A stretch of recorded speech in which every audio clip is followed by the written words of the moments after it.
আজকে সকালে ঘুম থেকে উঠে আমি জল বেড়া থেকে স্টার্ট করলাম। আর আমি এদিকে ঘর পরিষ্কার করছিলাম, কারণ কীর্তন যারা গাইবে ওরা আমাদের বাড়িতে থাকবে।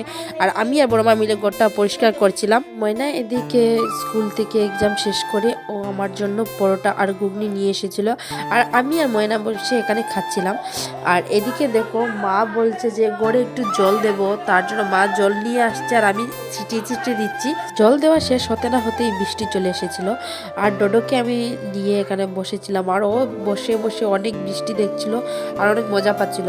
তারপর বৃষ্টি শেষ হওয়ার পরে আমি রেডি হয়ে চলে গিয়েছিলাম। ওদিন আখড়াতে অধিবাস ছিল, আর তার জন্য জল ভরতে হয়। প্রত্যেক বছরে এই অধিবাসের দিনে সবাই মিলে লাল পাড় সাদা শাড়ি পরে জল ভরতে যাই, আর এইবার ঠিক তেমনি জল ভরতে আমরা গিয়েছিলাম। আর আখড়া থেকে এই বাড়িটা একটু দূরে, তার জন্য আমরা সবাই মিলে যাচ্ছিলাম জল ভরতে। আর এখানে যা যা প্রয়োজন আমরা সব কিছু নিয়ে নিয়েছিলাম।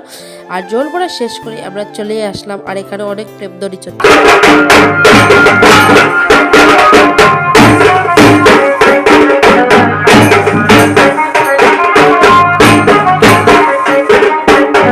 এই শাড়িটা পরে আমাকে কি রকম লাগছে একটু বলবে। আর দেখতেই পাচ্ছ কিভাবে তোমাদেরকে দেখাচ্ছি।